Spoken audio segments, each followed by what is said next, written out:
अमीन साहब, बड़ी दुख की बात है कि हमारे एक सेकुलर मुल्क में, जमहूरी मुल्क में, जहाँ तरह तरह के मज़ाहिब के लोग रहते हैं, अपने अपने मज़ाहिब के मुताबिक वो क्या खाते हैं, क्या लगाते हैं, क्या पढ़ते हैं, उसमें तो कोई कतगंद है नहीं। हमारे आइन में तो ऐसी कोई बात है नहीं है। बड़ी अफसोस की बात है कि कल मैं देख रहा था सोशल मीडिया पे कि कर्नाटका में एक कॉलेज में जा रही थी, कुछ छोटी बच्चियां भी थीं। छोटी एक बच्ची के सर पे अजाब था, जब उसको रोक दिया गया तो उसने डर की हालत में शायद वो उतार दिया।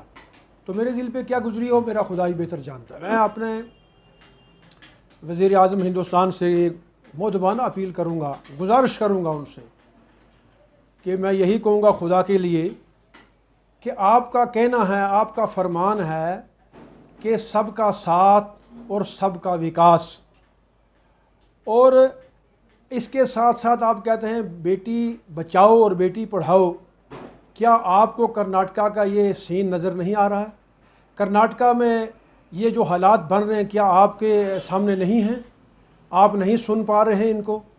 इस बात से साफ ज़ाहिर है कि जब आप कहते हैं सबका साथ, सबका विकास, सबका विश्वास, तो फिर आपको ये बात देखनी होगी कि 3 साल पहले एक हमारी बहन जो है उस कॉलेज में बतौर उस्ताद लेक्चरर काम कर रही है, चांदनी हमारी बहन, उसने 3 साल तक हिजाब जो है वो ओढ़ के रखा और पहना, अपना लिबास था उसका, और 3 साल तक किसी को एतराज़ नहीं था।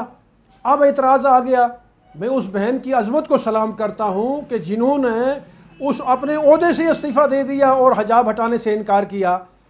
और ये देखिए आज कि क्यों नौबत पड़ी, इसलिए कि यूपी में इलेक्शन है, बाकी रियासतों में इलेक्शन है। ये चाहते हैं किसी तरीके से भी कि हिंदू मुसलमान फसादात हो ताकि हमें इसका फ़ायदा मिले। मैं अपने वज़ीर आज़म से पूछना चाहता हूँ, क्या योगी साहब ने अपना भगवा कलर पहन के वज़ीर आला है यूपी के, क्या किसी को इतराज़ है? केसरी रंग पे कोई पहने, हमें कोई एतराज़ है? किसी मुसलमान को कोई एतराज़ नहीं कि वो क्या पहनता है, कॉलेज में क्या लगाता है, क्या जाता है। लेकिन बड़ी अफसोस की बात है कि सिर्फ एक फ़िरके मुसलमानों को टारगेट किया जा रहा है और हमारी बच्चियों को परेशान किया जा रहा है। मैं जम्मू की उन बच्चियों की भी अज़मत को सलाम करता हूँ जिन्होंने प्रोटेस्ट किया और उनके साथ भी मिसबिहेवियर किया कुछ लोगों ने। मेरी ये गुजारिश होगी अपने होम मिनिस्टर साहब से, जो कहते हैं ये मुल्क में कि ये सेकुलर मुल्क है, आज़ाद मुल्क है, यहाँ किसी को किसी किस्म की गदगंद नहीं है। मैं समझता हूँ कि सिर्फ एक फ़िरके को टारगेट किया जा रहा है। और मैं इसके साथ साथ अमीन साहब, मैं ये आपको ये बताऊँ, एक बड़ा अफसोस है, मुझे ये तवक्का ही नहीं है वज़ीर आज़म हिंदुस्तान से कि शायद वो मुसलमानों का साथ चाहते हैं। मैं नकवी साहब से पूछना चाहता हूँ, मैं शाह नवाज़ साहब, सैयद शाह नवाज़ से पूछना चाहता हूँ, क्या तुम्हारा ज़मीर नहीं जागा है? तुम्हें माएँ बहनें बेटियाँ नहीं हैं? मैं आरिफ अहमद ख़ान साहब, मुझे नहीं पता, शायद वो बड़े संविधान पद पे हैं, किसी रियासत के गवर्नर हैं, पिछले दिनों एक चैनल को इंटरव्यू दे रहे थे और इतना वाहियात लफ्ज़ कह दिया उन्होंने कि कुरान अज़ीम है और हदीस पाक में पर्दे का हुक्म नहीं है। मैंने कहा शायद मैं समझता हूँ अमीन साहब कि वो कुरान पाक को जानते नहीं। सूरह अल-अहज़ाब के अंदर तो अल्लाह के अपने अपने नबी को फरमा दिया उनके अज़वाज मुत्तहरात के लिए, पर्दा के लिए, और हदीस पाक के अंदर ये वाज़िह है, पर्दे का हुक्म वाज़िह है। तो वो कहते हैं जी ये ना तो कुरान पाक में पर्दे का हुक्म है और ना ही हदीस पाक में है। मैं समझता हूँ बिला शक आरिफ अहमद ख़ान साहब बहुत बड़े पढ़े लिखे होंगे, मरवजा तालीम के बड़े होंगे, लेकिन इस्लाम का अलफ बे उनको नहीं आता कि कुरान पाक भी शायद उन्होंने सही नहीं पढ़ा, हदीस पाक सही नहीं पढ़ी। आरिफ अहमद ख़ान साहब को मेरा चैलेंज है, आरिफ साहब बैठिए, कुरान अज़ीम के अंदर अगर पर्दे का हुक्म साबित ना हो, हदीस पाक के अंदर पर्दे का हुक्म साबित ना हो, तो जनाब अली जो भी सज़ा आप मुतय्यन करेंगे उसके लिए मैं तैयार हूँ। मगर क्या हवायात बोलते हो आप? मुसलमान होकर ऐसी बात कह देते हो जो अल्लाह और अल्लाह के रसूल के हुक्म के ख़िलाफ़ हो। अरब के अंदर बाया पहनना, बुरका कहें उसको आप, छोटी बच्ची हमारी जो है ओढ़नी का हुक्म हदीस कुरान पाक के अंदर है और उसमें हिजाब वो रखती हैं। तो मैं समझता हूँ इस वक्त एक फ़िरके को टारगेट किया जा रहा है। मेरी तमाम माओं से, बहनों से, तमाम बरदरान इस्लाम से अपील है कि आपको इस गैर आइनी, गैर कानूनी इस हरकत के ख़िलाफ़ एक सफ़ारा होना होगा। इसके लिए आपको खड़ा होना होगा और मुल्क के आइन और कानून का एहतराम करते हुए, हिंदू मुस्लिम भाईचारे को कायम रखते हुए। ये चंद फ़िरका परस्त अनासर है। कल मैंने देखा उस कॉलेज में एक उनका जो प्रोफेसर था वो उन बच्चियों को रोक रहा है, और वहाँ पुलिस वाली आई, लेडीज़ आई, उन्होंने धक्के मार दिए उन बच्चियों को। क्या इनको माँ बहनें नहीं हैं? आप उनको समझा सकते हैं, कह सकते हैं। 3 साल तक ऐसा नहीं हुआ। तो मैं समझता हूँ कि हिंदुस्तान के अंदर जो ये नारा है मेरे वज़ीर आज़म हिंदुस्तान का कि सबका साथ, सबका विकास, सबका विश्वास, ये सिर्फ झूठ झूठ झूठ झूठ के अलावा कोई नहीं है। मेरी गुजारिश होगी फिर हिंदुस्तान के वज़ीर आज़म से, और ख़ासकर हमें न्यायालय पे बहुत भरोसा है। मैं चाहता हूँ कि सुप्रीम कोर्ट से मेरी गुजारिश होगी कि बराए मेहरबानी इस मुल्क की एकता और सालमियत को कायम रखने के लिए, हिंदू मुस्लिम भाईचारे के लिए जो फ़ैसला कर्नाटक हाई कोर्ट ने दिया है उसको बदल दीजिए। और हजाब हमारा जेवर है, हमारी माँ बहनों का हजाब हमारे इस्लाम की बुनियाद है, लिहाजा इसके साथ मत छेड़ा जाए। इसके बड़े संगीन और ख़तरनाक जो हैं नताइज बरामद होंगे।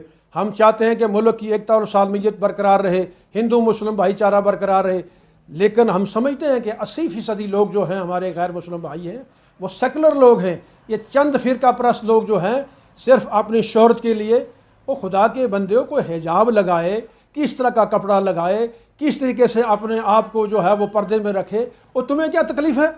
तो मैं उस बहन से गुजारिश करूँगा, जो चांदनी मेरी बहन है, उससे गुजारिश करूँगा, आपका अकाउंट नंबर हमारे पास नहीं है, आप अपना अकाउंट नंबर हमें भेजेंगे। इंशाअल्लाह रहमान रहीम पूरी रियासत जम्मू व कश्मीर के लोग, ख़ासकर पुंछ रजौरी के लोग, उससे कई गुना अल्लाह के फजल से आपकी मदद करेंगे, क्योंकि आपने पर्दे के लिए, आपने अल्लाह और अल्लाह के रसूल के हुक्म के खातर नौकरी को ठोकर मार दी और हजाब जो है उसको नहीं उतारा। मैं आपकी अजमत को सलाम करता हूँ। मैं पुंछ के भाइयों से भी ये गुजारिश करूँगा, पूरे जम्मू कश्मीर के अपने बहन भाइयों बुज़ुर्गों से गुजारिश करूँगा, कह दीजिए वज़ीर आज़म हिंदुस्तान से कि ये बहुत बड़ा जुल्म है, इस जुल्म के ख़िलाफ़ लोगों को लड़ना होगा। आपने हमेशा जुल्म किया, किसानों के साथ जुल्म किया, 700 किसान शहीद हो गए, आखिरकार तुम्हें इलेक्शन की खातर वो काले कानून वापस लेने पड़े। क्यों लोगों को तंग करते हो? क्यों मुल्क को दरहम बरहम करना चाहते हो? अफरा तफरी का माहौल है, बेरोज़गारी इस वक्त आसमान छू रही है, महंगाई इतनी है, पेट्रोल की क्या हालत है, तेल की क्या हालत है, लोग मर रहे हैं। आया दिन जो भी इंटरव्यू लेके जाता है दूसरे दिन पर्चा आउट कर देते हैं कि जी पर्चा आउट हो गया, ताकि इन लोगों की सिलेक्शन ना हो। तो मेरी वज़ीर आज़म हिंदुस्तान से गुजारिश है और अपने वज़ीर दिफा से भी गुजारिश है, खुदा के लिए इस मामले को देखें, वरना ये मामला बहुत बड़ा संगीन होगा। एक और बड़ी अफसोस की बात है कि हमारा नेशनल फ्लैग, कौमी झंडा, कौमी परचम, जिसकी हमारे दिलों के अंदर अपनी जान से हमें वो अजीज़ है, क्योंकि हमारे मुल्क की आज़ादी की अलामत है, हिंदू मुस्लिम सिख एकता भाईचारे की अलामत है।